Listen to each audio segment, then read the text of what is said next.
مولانا ہے بہار کے، نام ہے علامہ شہریار، بہت بڑا نام ہے، اور جتنا بڑا نام ہے یقیناً اتنی بڑی قابل شخصیت بھی ہے۔ ابھی حال ہی میں سوشل میڈیا پہ ایک تقریر ان کی گردش کر رہی ہے، اور اس میں کچھ اس طرح کے الفاظ بولے گئے کہ کربلا کی کہانی 90% جھوٹی کہانی۔ اس کو اس قدر سیریس لے لیا گیا ہمارے اسٹیجوں پہ کہ کسی نے خارجیت کا فتویٰ دیا، کسی نے ناصبیت کا فتویٰ دیا، کسی نے رافضیت کا فتویٰ دیا، مگر کسی نے تحقیق کرنے کی کوشش نہیں کی کہ اس شخص نے کہا کیا ہے۔ کسی نے تحقیق کرنے کی کوشش نہیں کی۔ یاد رکھیں، آپ کو شاید یاد ہوگا پہلے کے دور میں ہمارے گاؤں دیہاتوں میں دلدل بنائی جاتی تھی۔ دلدل یاد ہے چچا میاں کسی کو؟ آپ کو یاد ہے دادا؟ تمہیں یاد ہے کسی کو؟ کیا بنائی جاتی تھی؟ دلدل، اور فجر تک گھمائی جاتی تھی دلدل۔ کس لیے گھماتے تھے؟ کربلا والوں کی یاد میں۔ شریعت کا اس سے کوئی تعلق نہیں۔ آج وہ ختم ہو گئی کہ نہیں؟ زور سے بولیں، ختم ہوئی کہ نہیں؟ ایمانداری سے دل پہ ہاتھ رکھ کے بتاؤ، خرافات تھی کہ نہیں؟ خرافات تھی تبھی تو ختم ہو گئی۔ ہمت ہے کسی میں جو حسین کی شہادت کو مٹا دے؟ ہمت ہے کسی میں جو علی اکبر کی شہادت کو بھلا دے؟ نہیں، لیکن جو باطل خرافات ہوں گی ان کا اب نہ صحیح آنے والے وقت میں خاتمہ ہوگا۔ دور حاضر میں جتنی خرافات ہے اسی کے اکارڈنگ علامہ شہریار صاحب کے یہ جملے ہیں۔ 90% دور حاضر میں کربلا کے حوالے سے بڑا چڑھا کے باتیں بیان کی جاتی ہیں، اور بڑھا چڑھا کر کے اس کو کہیں نہ کہیں عروج کی طرف لے کر کے جائے جائے۔ فرضی کربلا بنانا، فرضی تعزیہ بنانا، جتنا حکم ہے اتنا تو الحمدللہ اہل سنت والجماعت والے بناتے ہیں کہ نہیں؟ اس سے زیادہ بنانا، یہ ساری چیزیں فرضی ہیں۔ 90% میں اس کو تو جوڑا نہیں، مگر عجیب دانشور ہیں لوگ، انہوں نے علی اکبر کی شہادت کو جوڑ دیا، کہا 90% جھوٹی ہے کربلا کی کہانی۔ تو ایسا لگا ان کو کہ جیسے علی اکبر کی شہادت کو جھوٹا قرار دے دیا، اور محمد کی شہادت کو جھوٹا قرار دے دیا، عباس علمبردار کی شہادت کو جھوٹا قرار دے دیا۔ یاد رکھیں، کوئی اگر علامہ شہریار کو خارجی کہے تو اس کو اپنے ایمان پہ نظر کرنے کی ضرورت ہے۔ وہ محافظ مسلک اعلی حضرت، سچی بتا رہا ہوں، محافظ مسلک اعلی حضرت ہے۔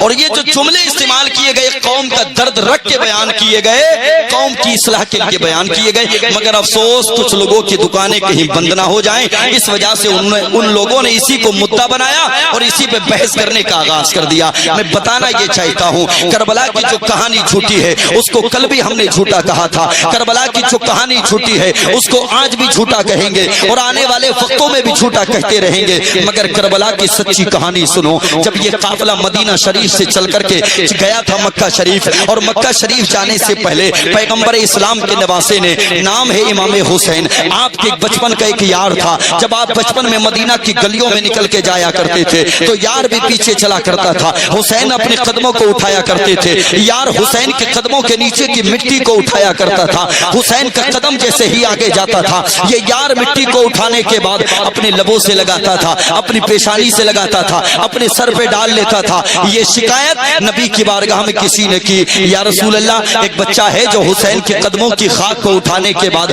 اپنے لبوں سے لگاتا ہے، اپنی پیشانی سے لگاتا ہے، اپنے سر پہ ڈال لیتا ہے۔ اتنا سنا میرے مصطفیٰ نے بچے کو بلایا، کہا لے کر کے آؤ، نام ہے حبیب ابن مظاہر۔ تاریخ بتاتی ہے میرے نبی نے فرمایا، شہزادے اتنا بتا، میرا بیٹا حسین مدینہ کی گلیوں میں چلتا ہے، تو کیا تم اس کے قدم کے نیچے کی مٹی کو اٹھاتے ہو؟ یا رسول اللہ اٹھاتا ہوں۔ جھوٹ نہیں بولا، یا رسول اللہ اٹھاتا ہوں۔ نبی نے فرمایا، اس مٹی کو اٹھا کے کیا لبوں سے لگاتے ہو؟ یا رسول اللہ لگاتا ہوں۔ اس مٹی کو اٹھانے کے بعد کیا پیشانی پہ لگا کے سر پہ ڈال لیتے ہو؟ یا رسول اللہ ڈال لیتا ہوں۔ کہا ایسا کس لیے کرتے ہو؟ اب جواب سنیں، یار کا، حسین کے یار کا جواب سنیں، حبیب ابن مظاہر کا جواب سنیں۔ حبیب ابن مظاہر نے کہا تھا، یا رسول اللہ، ساری دنیا حسین سے محبت کرتی ہے، مگر حبیب ابن مظاہر حسین سے محبت نہیں بلکہ حسین سے عشق کرتا ہے۔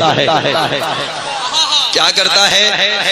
یہ محبت اور عشق میں بھی فرق ہوتا ہے جوانوں، دونوں کی کنڈیشن الگ الگ ہوتی ہے۔ ساری دنیا پیار کرتی ہے مگر میں حسین سے عشق کرتا ہوں۔ اعلیٰ حضرت فرماتے ہیں اے عشق تیرے صدقے جلنے سے چھٹے سستے، جو آگ بجھا دے گی وہ آگ لگائی۔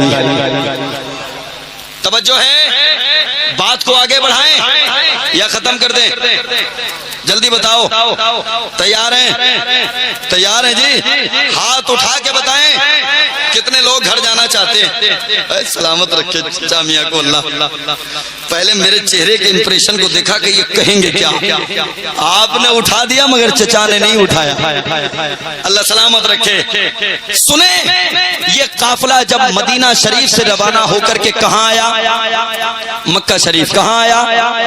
مکہ شریف۔ کہاں؟ مکہ شریف۔ اب یہی قافلہ چل کر کے اللہ اکبر کربلا کے میدان میں پہنچتا ہے۔ توجہ کو قریب کر کے بیٹھے، کہاں پہنچتا ہے؟ کربلا کے میدان میں پہنچتا ہے۔ 10 محرم کی شب ہے۔ تاریخ بتاتی ہے امام علی مقام نے اپنے بیٹے علی اکبر کو بلایا اور بلانے کے بعد کہا تھا شہزادے جاؤ کربلا کے میدان کا معائنہ کر کے آؤ، جاؤ کربلا کا ماحول دیکھ کر کے آؤ، جاؤ کربلا کے حالات جان کر کے آؤ۔ اور علی اکبر یاد رکھو، میرے بابا کے دور میں نے دیکھا ہے کہ میرے بابا کے دور میں جب اذان کا وقت ہوا کرتا تھا، میرے بابا میرے بھائی حسن کو بلاتے تھے، اس لیے کہ بڑے بیٹے کا نام حسن تھا۔ علی اکبر کربلا میں تم ہی میرے بڑے بیٹے ہو، اس لیے جاؤ میں تمہیں اذان پڑھنے کا بھی حکم دیتا ہوں۔ اذان پڑھنے کے بعد کربلا کا معائنہ کر کے آنا، دیکھ کر کے آنا کہ کربلا کے حالات کیسے ہیں۔ تاریخ بتاتی ہے علی اکبر گئے اور جانے کے بعد فجر کی اذان پڑھنے کے بعد کربلا کا معائنہ کرنے کے لیے جا رہے ہیں، کربلا کا ماحول دیکھنے کے لیے جا رہے ہیں،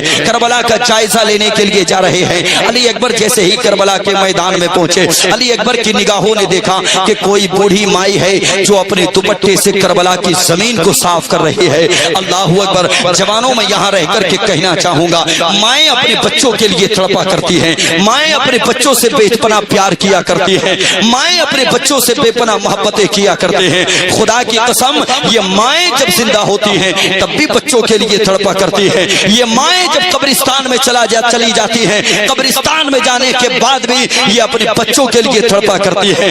ماں سے پیار کرنا سیکھو، ماں سے محبت کرنا سیکھو، ماں کی الفت میں اپنے آپ کو جینا سکھاؤ۔ یاد رکھو خدا کی قسم اگر ماں باپ اللہ نے سلامت دیے ہیں ان کی لمبی عمر کے لیے دعائیں کیا کرو۔ ماں باپ اگر دنیا سے رخصت ہو گئے ان کی مغفرت کی دعائیں کیا کرو۔ یہ نہ سمجھنا پیسہ اگر زیادہ آ گیا تو ماں باپ کو اگنور کیا جائے گا، دولت کا گھمنڈ آ گیا ماں باپ کو اگنور کیا جائے گا۔ 4 منزلہ مکان تو نے کیا بنا لیا، ماں باپ کی خاطر میں نہیں لاتا، ماں باپ کو نظر میں نہیں لاتا۔ ہوش کے ناخن لے۔ ہم تو کہتے ہیں کہ عالم بھی ہو تو باہر کی دنیا میں، مفتی بھی ہو تو باہر کی دنیا میں، اس لیے کہ IPS بھی ہو تو باہر کی دنیا میں، SI بھی ہو تو باہر کی دنیا میں، پروفیسر بھی ہو تو باہر کی دنیا میں۔ جتنے منصب ہیں یہ سب گھر سے باہر چھوڑ کر کے آؤ۔ جب گھر میں قدم رکھا کرو تو یہ